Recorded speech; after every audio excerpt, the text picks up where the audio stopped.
Yo, what is up guys? My name is Illusive, and today we are going to be talking about a Skullknight build. For those of you who don't know, Skullknight is a pretty strong raid v raid CC tank. I think it's going to be a little bit better early game than Nightcloak, and then Skullknights are going to slowly transition into Nightcloaks towards the end game when they have the gear to be super tanky. But until then, the defense tree helps a little bit in the early game of having that defense that you don't have with, let's say, gems.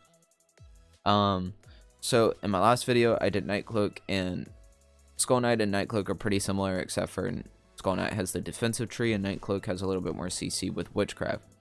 Now in Nightcloak, I talked about how you can do cloth or plate, and that's the same thing with Skullknight. And honestly, I would suggest, if you were ever thinking about playing Nightcloak, start off as Skullknight for early RVR and then transition to Nightcloak. So whatever you're wanting to do for Nightcloak, like cloth or plate, do that here, and then that way it's an easy transition. But you can do either one. You can do plate, you can do cloth, you can even do leather. Now I would strongly suggest cloth or plate for the tankiness. But it's all up to you what you want to do. So right here, we're going to just start off with the helmet. So it's basically the same thing of Nightcloak, but I'm going to go over it for the people who don't watch that, or just wanting to go straight Skullknight. So if you're wanting to go plate, you want to basically fill any part that you can't with resilience or toughness with magic defense gems. Now if you're going cloth Skullknight, you want to change all the magic defense gems to defense gems. So right here we have the plate helm. You want to socket it out with magic defense gems. The synthesized effects, you want stamina, magic damage reduction, and resilience. For the chestplate, you want full resilience gems in there with the stamina and the magic damage reduction and the resilience. Now the reason you're going magic damage reduction for plate is because it has very little magic defense. So the little extra magic damage reduction is going to help a lot. Now if you're going cloth, now change those out, mix and match the magic damage reductions with melee damage reduction and range damage reduction. Now the reason you go resilience, for those who don't know, resilience just adds a little bit more tankiness, as well as I've heard it decreases the crit damage received to you. So if archers, which archers should be going crit damage builds, crit damage and defense pin, then you're going to get crit a lot if you don't have a lot of resilience. And then for the belt, you're going to want magic defense gems in it with stamina, move speed, and toughness. And the reason why you want that move speed is just to get in a fight quicker if you can, get in the middle of an RVR, chase people down, and if you're finishing off a raid. And what you could do is, instead of movement speed, you can also do received healing. Received healing is also really good. I just think with the defense tree, Skullknight's going to need that little bit of extra movement speed that they lack. And then same thing with the Van Braces, you're going to want the magic defense gems, the stamina, movement speed, and toughness. But like I said, you can change out movement speed here too for received healing if that's what you want to do. For the gloves, you're going to want full magic defense gems, stamina, and magic damage reduction, and resilience. Now this is a full tank Skullknight, so you guys can play around with it how you want. If you want to add some int in there, or do you want to add some magic attack gems and things like that, you can go a little bit more damage Skullknight if you want to, but this is just the full out tanky version. And for the cloak, we have the Aenad Bastion cloak. You want received healing on there with fixed magic damage reduction and resilience. For the pants, you want full toughness gems. You want stamina, magic damage reduction, and resilience. Now the gear pieces, like the actual armor, is pretty much all the same of what you want to do. There's just some differences with what stats they can have. So they're just pretty much very, very similar. I'm going to have this down in the description as well for you guys. So you can just look at this and then you can make your own build off of it if you want to. Now for the boots, you want resilience, stamina, and then magic damage reduction and resilience for the synthesize effects, and then resilience gems. Now for the underwear, you're going to want the magic damage, or not magic damage, magic defense gems socketed in it, with the magic defense, max health, magic damage reduction, and resilience synthesize effects on it. That's pretty much self-explanatory, but you just want to be tanky as possible. And as you see up here, you almost have 40k or 40k health with the Skullknight, around 9800 gear score with 16,000 physical defense and then 13,000 magical defense. Alright, so, and then for the costume, you're going to want magic defense, health, received healing, and resilience. Same thing as the underwear, except for instead of magic damage reduction, you're having that received healing. So right here, with all this, you have 10% more received healing, and if you want to, you can add these two, change the movement speed to these twos, and then that would be 20% more healing that you get from your healers, which is pretty good. Now you want the Arceum Evernight necklace due to the reduction in received damage, also the stamina and the toughness. That's mostly what you want it for.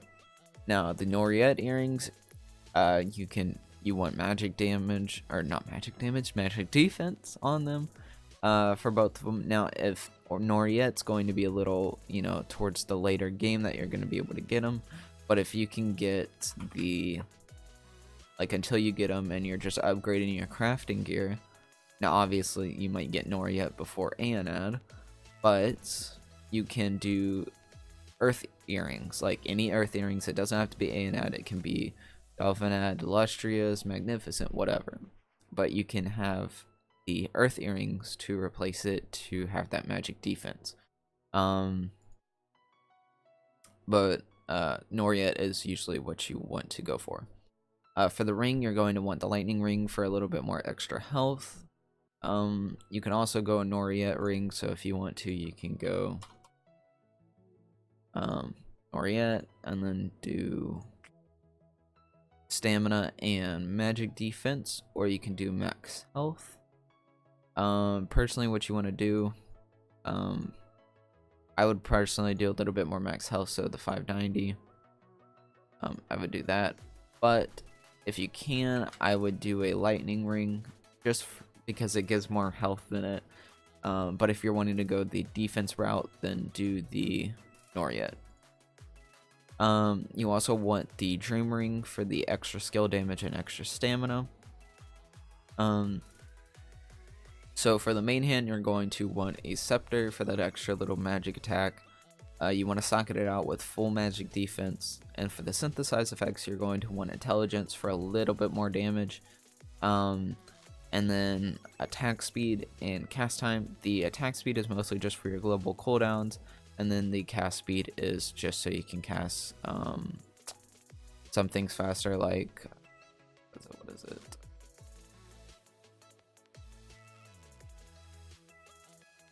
I can't think right now, but I had it in my mind. And if you don't need the cast time, you can do, where is it?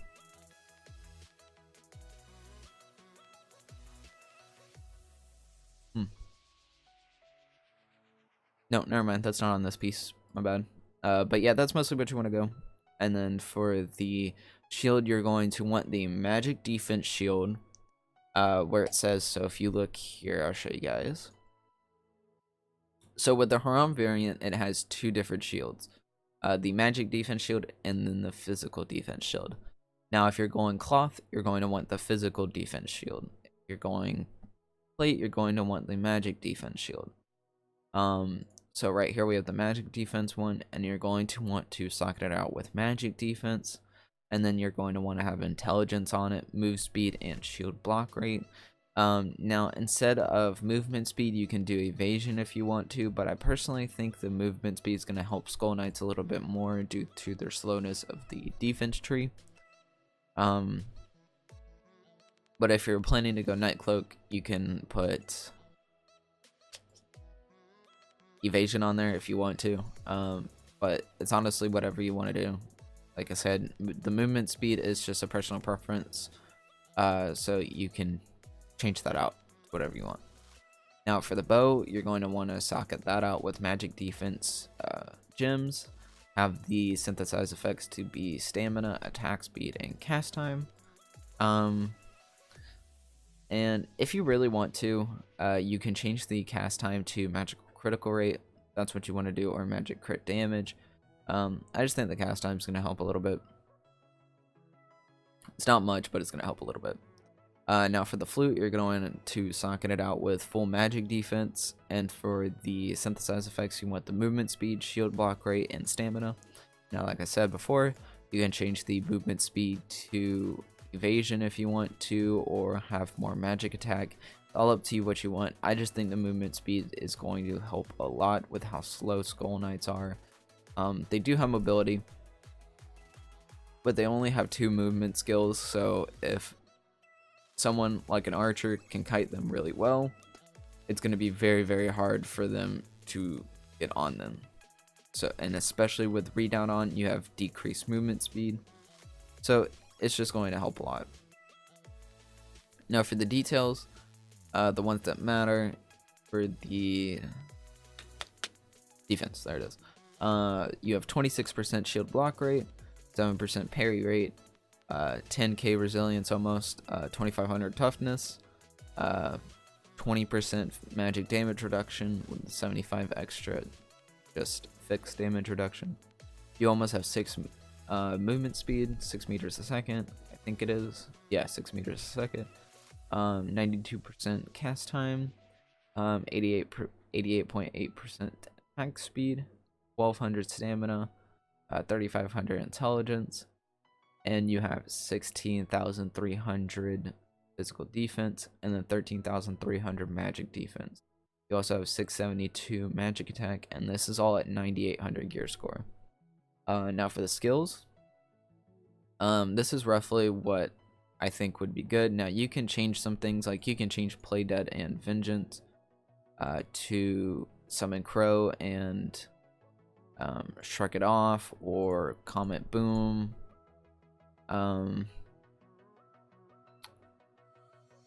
So there's some things that you can do, like mostly what you want are these skills though. You can also take out Absorb Lifesteal or Life Force, but I think that's just going to help you with healing a bit while you're in the RVR. You just target someone, absorb them, and then you're going to do something. But I think the Death Vengeance is going to do a lot whenever you get in there. So this is mostly what you want to do. For the Ancestrals, you're going to want the Double Teleport, the Wraith where you summon it on a target location, and then for the Imprison, I'm pretty sure this one just, I think this is the one, it just increases the range of where the Imprison is, so you can trap more people.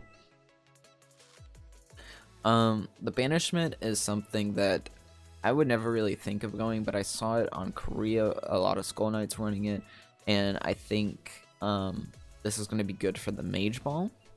So it reduces mana regen by 100% for 10 seconds.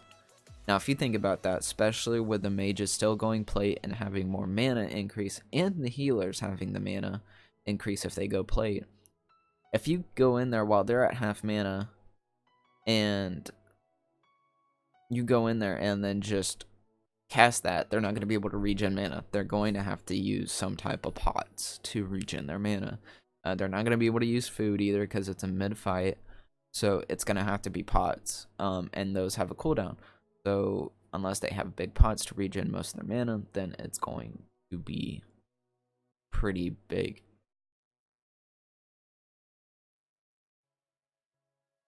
Sorry, I had a yawn. But no, you don't really regen much mana in a fight, but it's just something that's going to help out a little bit more. And then the mounts and the pets, so if you want to kill some people's battle pets, and mounts, like you can just pop in there, summon that, and they take 200% of their max health as damage over the duration of 10 seconds. So they're most likely going to die. Or actually, no, I think that means that they will die. Yeah, they will die. So over 10 seconds, their mounts are going to die unless they get desummoned, so it's just something that's going to be a little bit more. But you can take off banishment, and you can do health lift if you want more health. You can do Comet's Boom for the extra movement speed, or you can have Conversion Shield if you want to. But the most important thing is that you have to have at least 3 points in Auramancy to be able to get Vicious Implosion. So you are going to need at least 3 points in Auramancy to be able to use that 4th point for Vicious Implosion. That's mostly it, guys. I'm going to be doing more build guides. I have one for some mages coming up, so if you're a mage, keep an eye out for that. I'm also doing, as you can probably see here, oh wait, no, never mind, I cut that out of the frame. But I'm going to be doing a video of the top 5 tank builds for launch for you guys. So that will be coming soon. And then I'll also be doing a mage one, and then some of the mage builds. So any of you mages that have any builds that you want to see for any classes, let me know, post down in the description, and I will get to those. Other than that, guys, I really appreciate you guys watching. Remember to subscribe if you like the content, and like the video if you like the video. The little notification bell if you guys want to see more content, so you know whenever I upload immediately. I really appreciate you guys for watching.